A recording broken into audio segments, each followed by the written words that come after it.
अनि यस बेला तपाईलाई थाहा छ नेपाल जगतमा राजनीतिक अवस्था एकदमै डमाडोल छ र त्यसको साथसाथै विभिन्न राजनैतिक पार्टीहरू बन्द हुने खोल्ने नयाँ खेलाडीहरू आइरहने भइरहेको छ र अहिले यसै पार्टीको कुरा गर्दाखेरि पनि अहिले विभिन्न व्यक्तिहरू जस्तो बालन शाह भए हर्क सम्पाङ राई भए रवि लामी छानेहरूले चाहिँ एक प्रकारले एक्का हान्न प्रयास गरिरहेका छन् भने पुरानै पार्टीहरूको हालीमुहाली निरन्तर भइ नै रहेको छ र अहिले पनि उनीहरूको चाहिँ त्यो शक्तिको केन्द्र बन्ने लक्ष्य र मोह अझ पनि एकदम बलजबरजस्ती साथ भइरहेको छ र यस सम्बन्धी विश्लेषण गर्नको लागि तपाईँ र मलाई अलिकति ज्योति दिनको लागि आज हाम्रो माझ हुनुहुन्छ शिक्षक तथा राजनीतिक विश्लेषक दुर्गा समालज्यू। हामी उहाँबाट केही कुरा सुन्न प्रयास गर्नेछौँ सुरुदेखि अन्तसम्म हेरेर हामीलाई साथ दिनु होला। हजुरलाई स्वागत छ। एकदम खुसी लाग्यो। अचेल हजुरको दिन कसरी बितिरहेको छ? नियमित रूपमा शिक्षक भइसके पछाडि पढाउन जानै पर्यो। हजुर, म विशेष बढी चाहिँ पढाउने काम गर्छु। त्यस पछाडि अन्य मेरा कम्पनीहरू पनि छन्, म त्यता पनि समय दिइराखेको छु र फुर्सद हुँदाखेरि म आफ्ना विचारहरू यो कसरी चाहिँ नेपालको राजनीति अगाडि बढिरहेको छ भन्ने विषयमा कुनै कुनै सभा समारोहहरूमा बहस र छलफलहरूमा पनि सामेल हुँदै आइराखेको छु।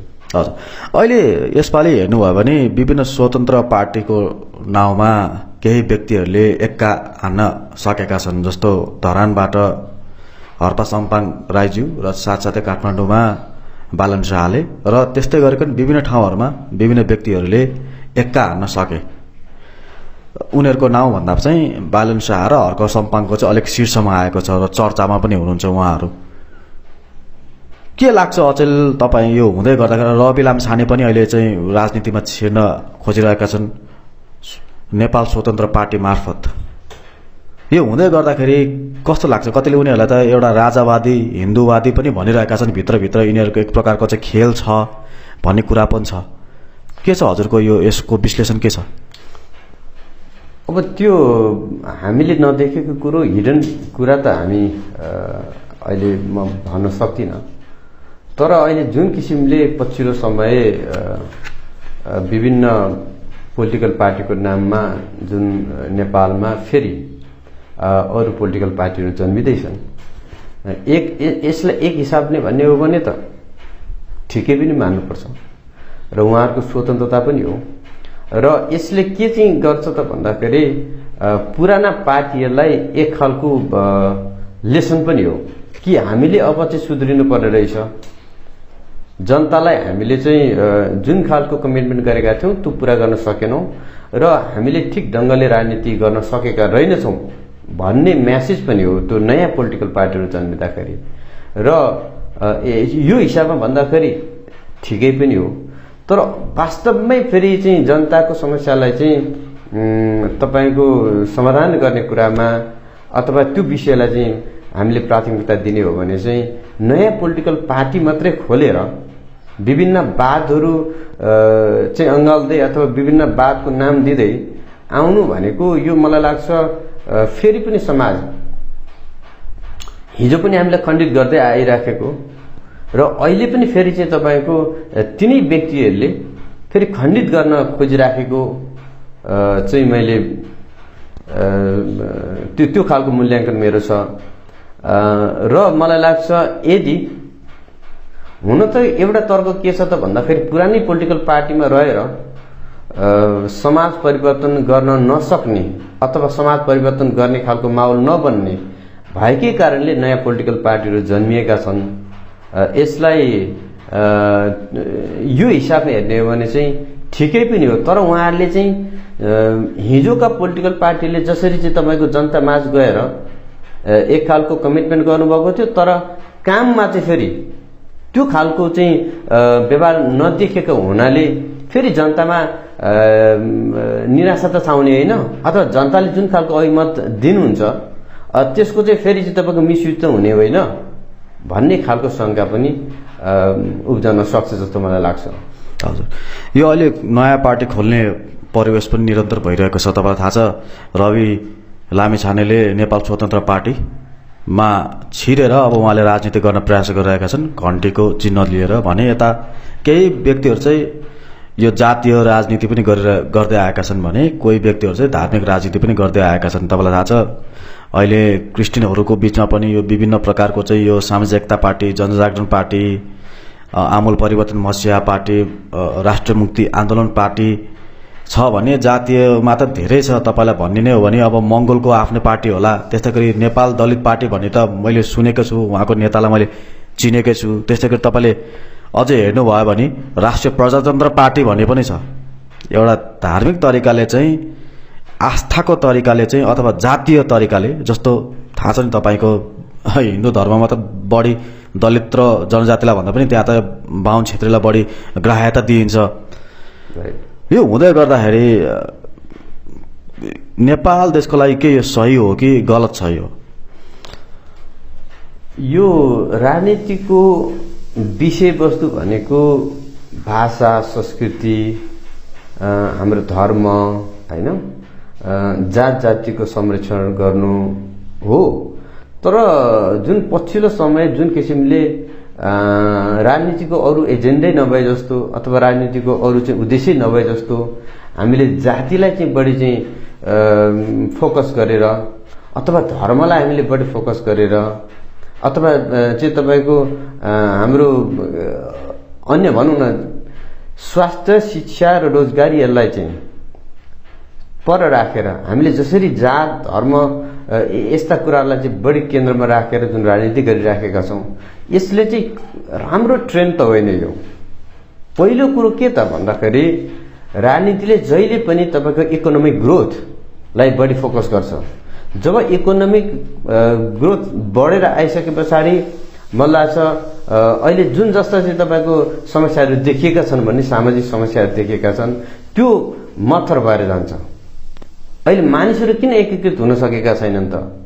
कुनै एउटा जातको नाममा चाहिँ पार्टी खोलियो, केही मान्छेहरू चाहिँ तपाईँको बुझेर अथवा नबुझेर त्यसको पछाडि लाग्नु, कसैले धर्मको नाममा चाहिँ भनौँ धर्मलाई चाहिँ फोकस गरेर राजनीति पार्टी खोलेका छन्, कतिपय मानिसहरू बुझेर नबुझेर त्यसको पछाडि लाग्नु, यो मलाई लाग्छ ठिक होइन। किनभने जात भन्ने कुरा, धर्म भन्ने कुरा यो एउटा व्यक्तिको स्वतन्त्र कुरा हो। तर राजनीति भनेको बिल्कुल हामीलाई चाहिने चिज के हो त भन्दाखेरि पहिलो कुरो भनेको इकोनोमिक ग्रोथ हो। हामी त्यहाँनिर चाहिँ सेन्ट्रलाइज हुनुपर्ने हो, त्यहाँ चाहिँ हामी युनाइटेड हुनुपर्ने हो। तर हामी चाहिँ तपाईँको जात, धर्म यस्ता कुराबाट डिभाइडेड छौँ। यो बिल्कुल मलाई लाग्छ ठिक हो जस्तो मलाई लाग्दैन। हजुर, ल ठिक छ, तपाईँले त्यो ठिक हो जस्तो तपाईँलाई लाग्दैन।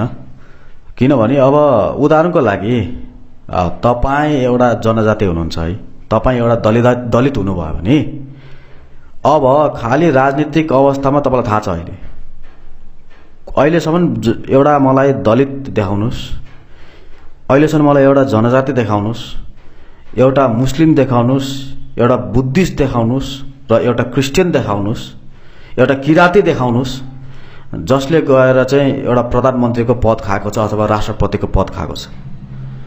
अब त्यसलाई के भन्नुहुन्छ तपाईँ? यो एक प्रकारको जातीय राजनीति भएको छ कि छैन र धार्मिक धर्म कर्मको तरिकाले राजनीतिक अवस्था नेपाल देशमा चाहिँ यसले ठुलो जड गाडेको छ कि छैन त? त्यसो भए यतिका वर्षसम्म अब एउटा वास्तविकता के हो त भन्दाखेरि राज्य सञ्चालन गर्ने व्यक्ति अलिक बढी प्रतिस्पर्धात्मक रूपमै आउनुपर्छ।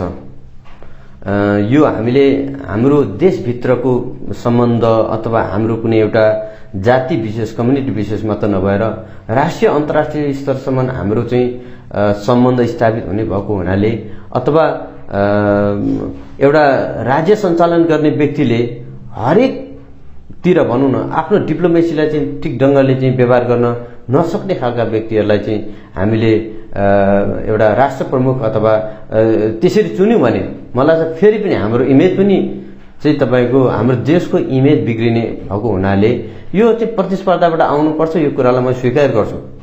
तर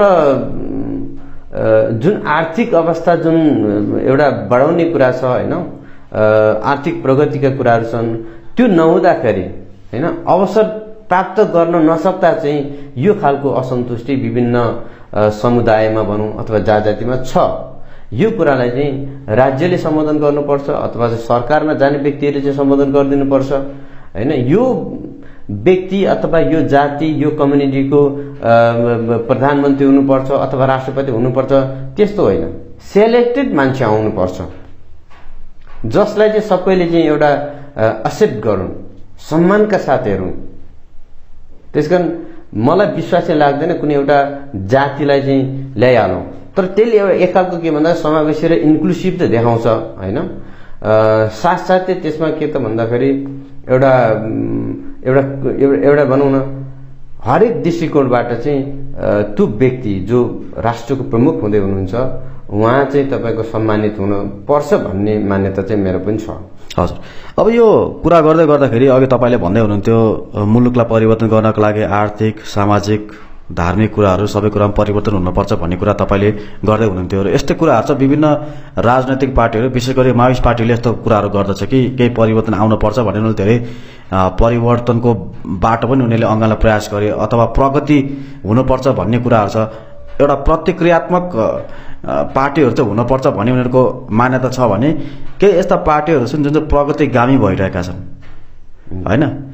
अथवा तपाईँ हेर्ने भयो भने उनीहरूलाई चाहिँ के भनिन्छ भने एकदमै यो एकदमै के भन्छ त्यसलाई चाहिँ पुरातनवादी पनि भनेर उनीहरूलाई संज्ञा दिइएको छ। अहिले यो पार्टी बीचमा पनि त यो विभिन्न प्रकारको पुरातनवादी आर्थिक रूपान्तरण गर्ने पुरातनवादीको साथसाथै प्रतिगामीवादीसँग त यो प्रगतिशील त्यस्तै गरी प्रतिक्रियावादीहरूसँग एक प्रकारको नमिलेको देखिन्छ। किनभने अब प्रतिगामीहरूले के भन्छ भने हामीलाई राजा चाहियो, बाहुन क्षेत्री नै टपमा हुनुपर्छ, हिन्दू धर्म नै आउनुपर्छ भन्ने कुरो छ भने उता प्रगति चाहनेहरू छ भने यो कुरामा परिवर्तन आउनुपर्छ। यो देश चाहिँ विभिन्न प्रदेशहरूमा हुनुपर्छ, प्रगति आउनको लागि चाहिँ हामीले एमसीसी स्वीकार गर्नुपर्छ भन्ने सोच विचार छ नि त। यसमा मलाई कस्तो लाग्छ भने केही एकाध हिन्दूवादी साथीहरू जो राजनीतिमा त्यो अलिक कम बुझाइ छ उहाँहरूको, त्यस्ता व्यक्तिले मात्रै यो कुरा राख्नु भएको छ। साँच्चै राजनीति बुझ्ने त्यो जुन ब्राह्मणवादी साथीहरूले चाहिँ त्यसो भन्नुहुन्न, सबैलाई इन्क्लुसिभ गरेर लानुपर्छ र तब मात्रै हाम्रो राष्ट्र बनौँ अथवा हाम्रो देश एक दिक्का हुन्छ बलियो हुन्छ भन्ने उहाँहरूको सोच छ। मलाई लाग्दैन कि एउटा बौद्धिक व्यक्तिले जस्तो भनिरहनु भएको छ हैन। डेफिनेटली पनि चाहिँ तपाईको यदि राज्यलाई हामीले संगठित गरेर लाने अथवा एकीकृत गरेर लाने हो भने मलाई लाग्छ सबै जाति सबै धर्मका व्यक्तिहरूलाई चाहिँ अझ म त धर्मलाई चाहिँ भन्दिनँ, जाति र कम्युनिटीलाई चाहिँ बढी भन्छु। जो पिछडिएका छन्, इकोनोमिकली पिछडिएकाहरू छन् हैन, शैक्षिक रूपमा चाहिँ पिछडिएका छन्, त्यस्तो व्यक्तिहरूलाई चाहिँ जो चाहिँ अवसरबाट वञ्चित छन् त्यस्ता व्यक्तिहरूलाई चाहिँ ल्याउनु पर्छ। त्यसो हुँदाखेरि उनीहरूको के हुन्छ त भन्दाखेरि आर्थिक उन्नति पनि बढेर जान्छ। जब आर्थिक उन्नति बढिसके पछाडि कुन स्कुल पढ्ने, कुन कलेज पढ्ने हैन, अनि चाहिँ कस्तो खालको जब गर्ने भन्ने कुरा चाहिँ त्यो एजुकेसनले पनि तपाईँको डिटरमिन गर्ने हुनाले एजुकेसनबाट वञ्चित हुँदाखेरि हामीले खोजेको जस्तो अवसर प्राप्त नहुने हैन। त्यसो भएको हुनाले त्यो चिजमा चाहिँ मलाई चाहिँ मेन कुरा भनेको अवसर हामीले दिनुपर्छ भन्ने चाहिँ मलाई लाग्छ। हजुर, तपाईँले अवसर दिनुपर्छ भन्दै हुनुहुन्छ, तर कतिजना व्यक्तिलाई त त्यो खेलमा अवसरबाट खेल्ने मौकै दिइरहेको हुँदैन। जो राम्रोसँग दौडिन सक्छ त्यसलाई दौडिनै दिन्न भन्ने त अवसर दिँदैन। अब अरूको कुरा के छ भने तपाईँको यो माहौलमा अहिले विभिन्न व्यक्तिहरू एउटा प्रभावकारी खेलाडी बन्न प्रयास गरिरहेका छन्। धरानमा हेर्यो भने हर्क सम्पाङको आफ्नै तरिका छ, यता काठमाडौँ हेर्नु बालन शाहको आफ्नो तरिका छ। अहिले पो उनीहरूको मेयर छन् त, वास्तवमा उनीहरूको सपना त देशको राष्ट्रपति बन्न पाए नै हुन्थ्यो, प्रधानमन्त्री बन्न पाए नै हुन्थ्यो भन्ने थियो। त्यस्तै खेलाडी अहिले रवि लामिछाने हुन प्रयास गरिरहेका छन् हैन। नेपाल स्वतन्त्र पार्टी खोलेर उहाँले त्यो गर्न प्रयास गर्नु, उहाँको विभिन्न ठाउँबाट आलोचना भइरहेको छ।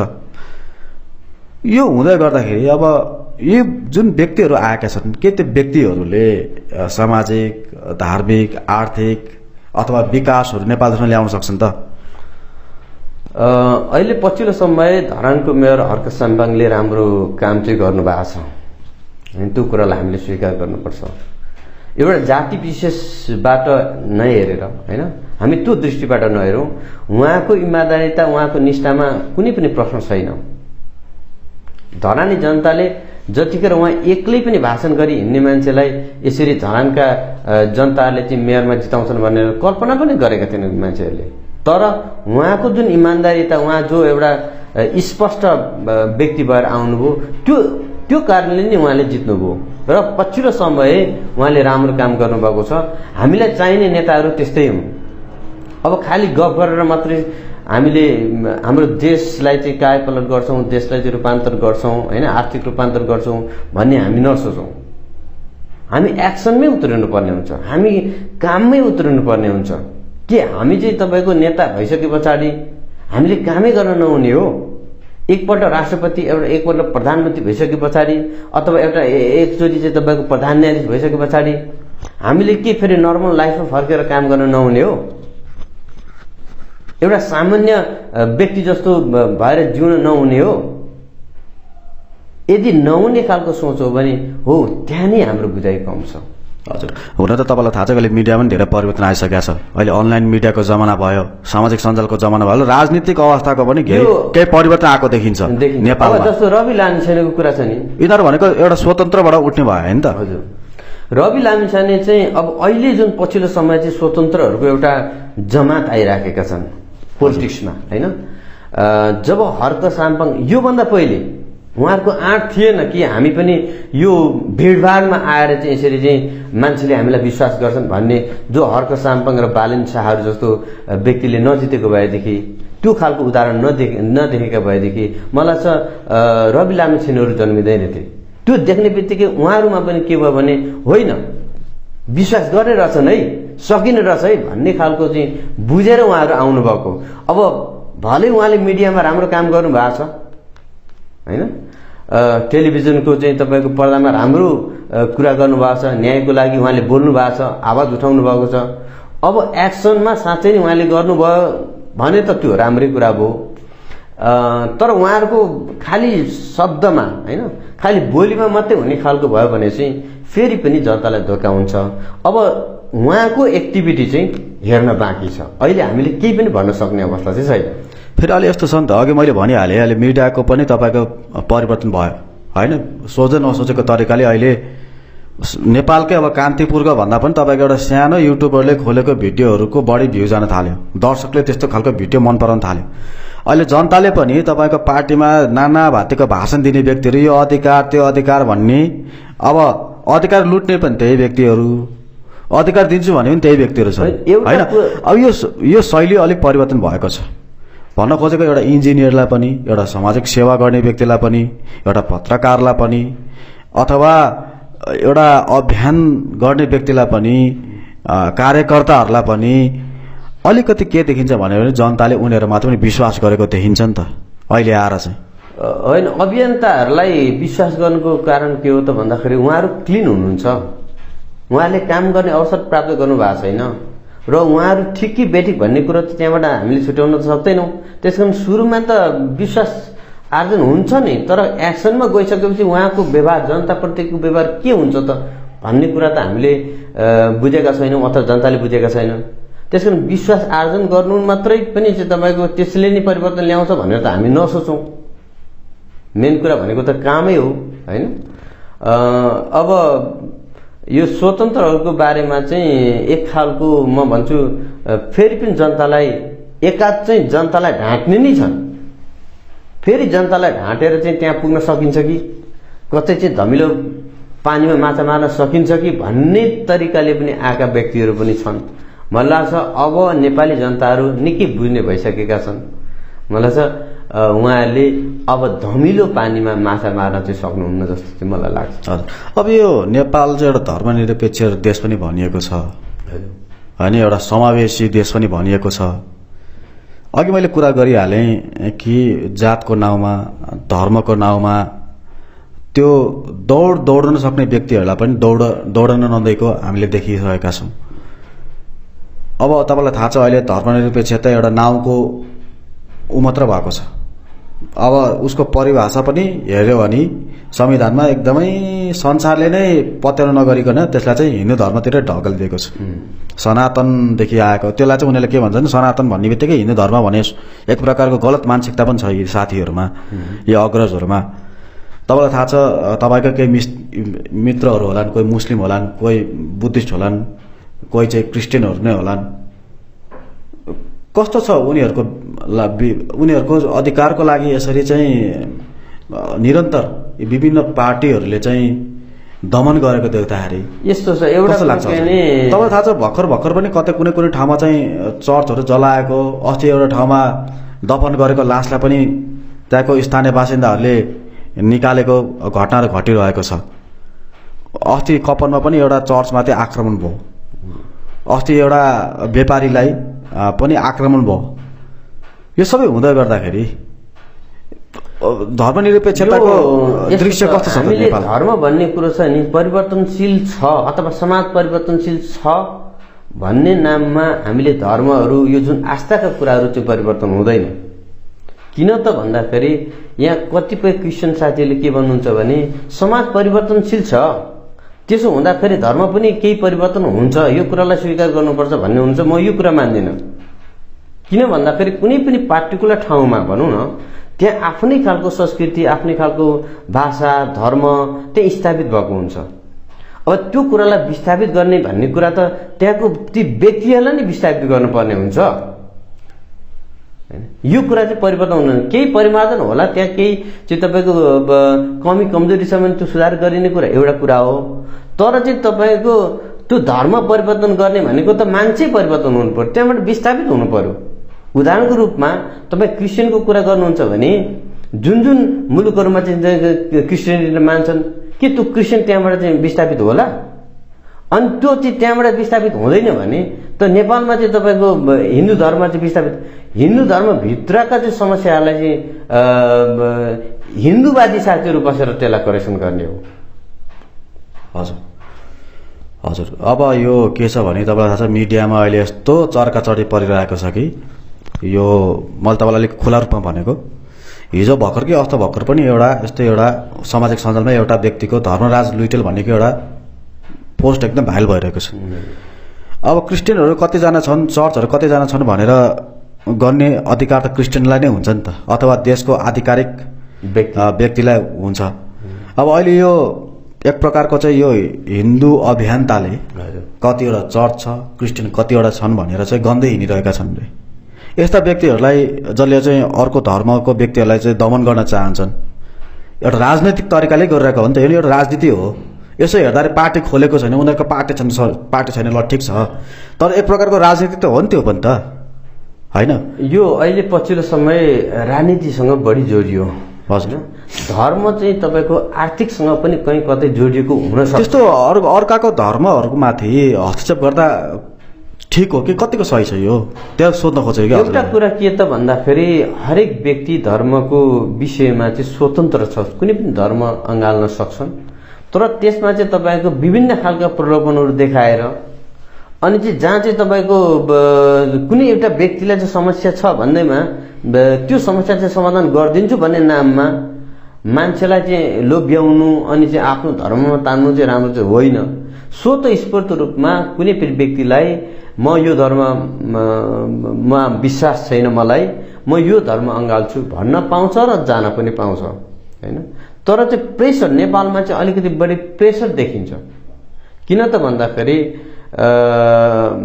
शैक्षिक रूपमा पनि हामी पछाडि नै छौँ, धेरै कुरा हामी बुझ्दैनौँ, होइन? नबुझेको कारणले नै धेरै मान्छेहरू चाहिँ तपाईँको यो यताउति भनौँ न, यताउति जाने, एउटा पोलिटिकल पार्टीबाट अर्को पोलिटिकल पार्टीमा जाने, एउटा धर्मबाट अर्को धर्ममा जाने, होइन? यो अवसरको खोजीमा पनि भइराखेको छ। मलाई चाहिँ यो गलत ट्रेन्ड हो। हजुर। कस्तो लाग्छ यो एक प्रकारको हेपा प्रविधि पनि छ नि त, जस्तो मेरो चर्चमा उसले आएर हस्तक्षेप गर्ने अधिकार त हुँदैन नि त उसलाई। त्यसरी हुँदैन, त्यो हस्तक्षेप गर्ने कुरा चाहिँ हुँदैन, होइन?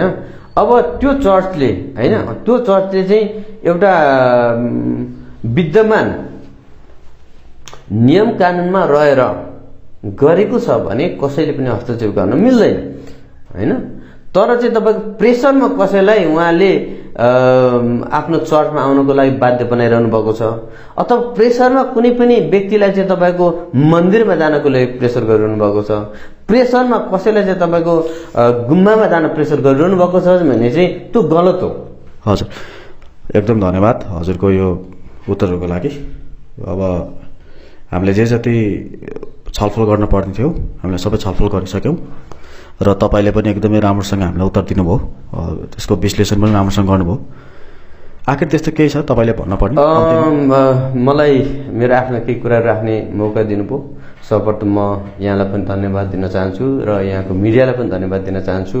म अन्तिममा के भन्न चाहन्छु त भन्दाखेरि हामीले राजनीति गर्ने नाममा आफूलाई केन्द्रमा राखेर होइन, जनताको समस्यालाई चाहिँ केन्द्रमा राखेर, अर्को कुरा चाहिँ तपाईँको राष्ट्रियतालाई हामीले केन्द्रमा राखेर हामीले राजनीति गर्नुपर्छ। म सम्पूर्ण साथीहरूलाई चाहिँ यो आग्रह गर्न चाहन्छु। तर जातको नाममा, धर्मको नाममा अथवा चाहिँ कुनै व्यक्तिको एउटा समस्यालाई चाहिँ लिएर त्यसैभित्र खेलेर चाहिँ म राजनीति गर्छु भनेर चाहिँ नबनौँ प्लिज। म चाहिँ यो चाहिँ अनुरोध गर्न चाहन्छु। हजुर, एकदम धन्यवाद छ हजुरले आज यसरी बिहान एकदमै धेरै राम्रोसँग हामीलाई समय दिनुभयो र एकदमै महत्त्वपूर्ण कुराहरू तपाईँले हामीलाई छोडिदिनु भयो। साथै हाम्रो दर्शकहरूलाई चाहिँ यसले ठुलो जानकारी पनि दिनेछ, साथसाथै एउटा सचेत पनि गराउनेछ र जागरण पनि गराउनेछ र आफ्नो हक अधिकारका लागि कसरी आफ्नो आवाजलाई बुलन्द गराउनुपर्छ भन्ने बारेमा पनि यसले चाहिँ उनीहरूलाई चाहिँ एउटा चाहिँ आधार प्रदान गर्दछ भन्ने कुरामा हामी विश्वास गर्दछौँ। आउँदो दिनमा दर्शकबिन यस्तै भिडियोहरू तपाईँको माझमा राखिरहनेछौँ। तपाईँले हाम्रो भिडियोलाई हेर्नुभएको लागि धन्यवाद छ। हामीलाई आज बिदा दिनुहोस्। हस्, धन्यवाद।